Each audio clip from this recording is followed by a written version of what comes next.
like, well, you're having a milkshake.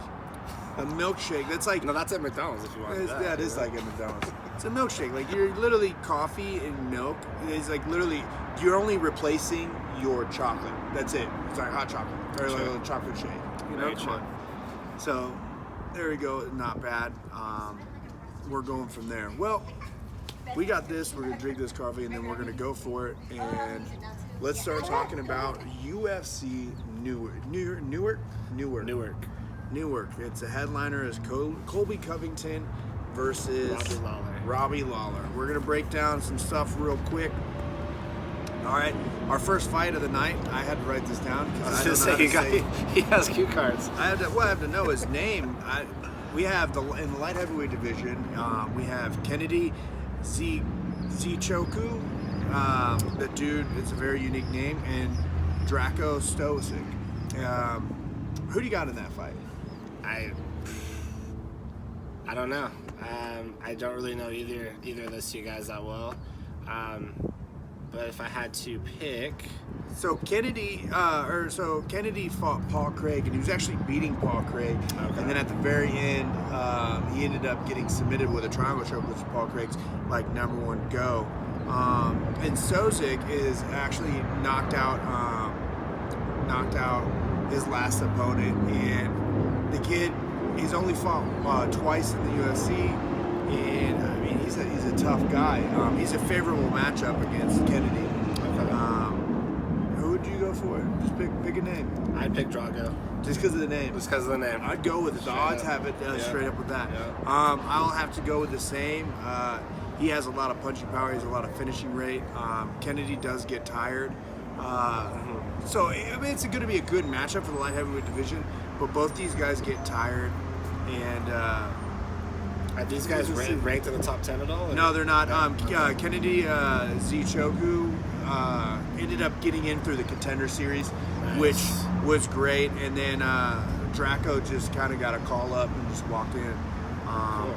So that was that. Our next fight is Scott Holtzman versus Doug Young Ma. Scott Holtzman is a favorite. Doug Young is doing real great, but he has a questionable chin. And Scott Holtzman he's on the up and up. He just lost recently to Nick Lewis, who's actually going against BJJ. Who do you think would win in that match? I'm gonna go with Scott. Going with Scott, yep, he's a heavy favorite. He has a high, knockout rate. He hits like a mule. And it was crazy to watch him and Nick fight. It was a good decision fight. I mean, close, but I think that he's going to get the KO over Doug Young him or whatever. Either way, terrible at pronouncing his name. Terrible. We have, in the middleweight matchup, is going to be Trevin Gillies versus Gerard Mearshot. All right, they're both coming off a loss. Trevin is losing, or just got lost to Zach Cummings in a decision, and then Mearshart just lost to a controversial decision against Kevin Holland. Who would you go with? That's a toss-up. They're both coming off losses, so they're both going to be hungry and eager for that W. Trevin is his only loss is to Zach Cummings. He just ran into his first loss, and then Gerald Mearshart has like over 30 fights. Man, this guy's he's a gamer. Yeah. So it's a tough one. The odds have Trevin the favorite, and then Gerald is the underdog. In my opinion, I'm gonna go with Gerald Mearshart. Yeah, I was gonna say I like the underdog on this one. I like this matchup a lot. I like Gerald. I think Duke Rufus is a great coach and a great guy to break down these fights. So I'm gonna go with Gerald. I think he's got that one. We'll go with young Gerald on this one for sure. All right, I like that. In the lightweight matchup, we have Nasrat Hasbarat and Joaquin Silva. And Joaquin is coming off of a victory. He just knocked out Jared Green. Nasrat's coming off a victory as well. They're both going there. They're on the up and up. Who do you got on this one? Nasrat is the favorite. I will say that. I was going to pick Nasrat on that one as well, too. So go with the favorite on that one. I think we're going to cheat and do the same one on this one. Nasrat's he's good all around, man. He's good striking. He's good ground game. And Joaquin Silva is great, But again, it's another person with a questionable chin, and it's not that he can't take damage. I think he's going to be great all around. I think it's going to be a tough fight. These both guys want it bad, but I just think that he is going to put his face into the fist of Nazareth, and it's going to suck for him. It's going to hit. All right, there we go. In our co-main event, big names. We got Jim Miller versus Clay Guida. I mean, most people that know these guys, like, these guys are legends. They've been fighting forever. You know, Clay Guida just got into the Hall of Fame for the fight. Yep. Jim Miller's probably going to be up there with a lot of his fights that he's had. Yeah. Who do you got in this one? Jim Miller is the favorite. Jim Miller's the favorite? Jim Miller is the favorite. The underdog is Clay Guida. I like Clay Guida. He's a beast. Always been a big fan of his, so I'm definitely going to pull for him, especially if he's an underdog role. I like that even more. So yeah, I'm definitely going to go with Clay Guida on this one. Yeah, Clay Guida, it's a tough one, man, because Clay Guida, when you watched him against BJ Penn, he was dominating him. He had the cardio, he had everything, but he just didn't have that cue to finish the fight. Like, he couldn't go over the edge. Where Jim Miller is just like, sometimes you'll get the best Jim Miller, or sometimes you'll get an average Jim Miller, which it's still a tough one. Very but true. I feel like Jim's gonna pull this one off. I'm gonna have to go with Jim Miller. I think that he has enough power to put into it to where he won't tire out Clay Guida, but Clay Guida does like to get hit a lot. They do grapple each other. I think the grappling will go a little bit in Jim Miller's side. But that's my opinion, and I'm entitled to it. And I hope you hate it. Our next matchup is going to be our main event. We have Colby Covington versus Robbie Lawler. This one is a big matchup. I mean, everybody has been wanting to take on Colby Covington since the moment he won against Damian Maia in Brazil.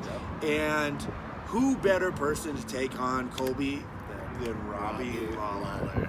I like this fight. And then there's also a background story. Like, they don't, like, Colby's mad at Robbie for leaving and turning his back on ATT. Robbie's like, dude, you don't know what you're talking about. No one did anything. Who do you got in this fight? Let's hear it.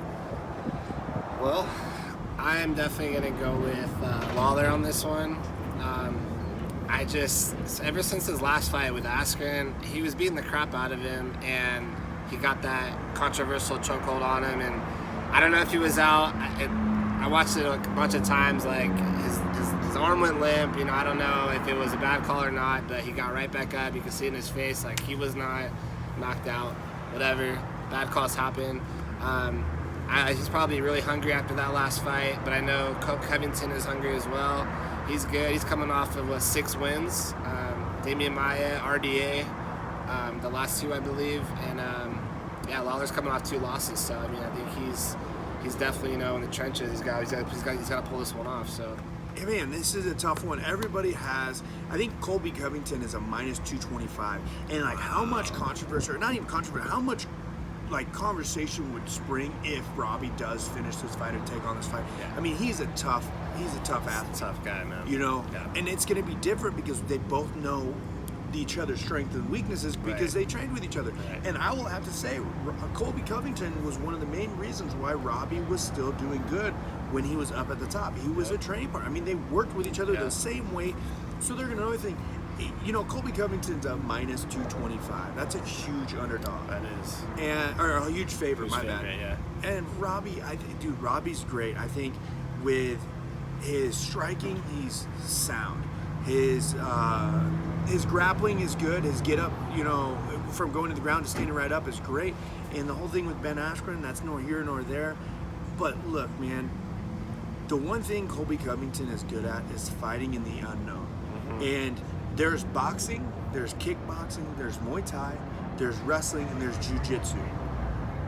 And you put that all together, there's a piece between going from wrestling to stand-up where it's the unknown, where most people don't train. And that's where Colby Covington does a great job at training and getting and capitalizing on those. And that's why I think Colby Covington's going to get this weight. Yeah? Yeah. By knockout or decision? I think I don't see him getting a knockout, but I do see him grinding out and putting combinations together and everything. Rounds, yeah. I see it the same way he did against RDA. I see him putting Robbie against the cage. They grapple. It's going to be tough, but I see him just his cardio, man. It doesn't end. Yeah.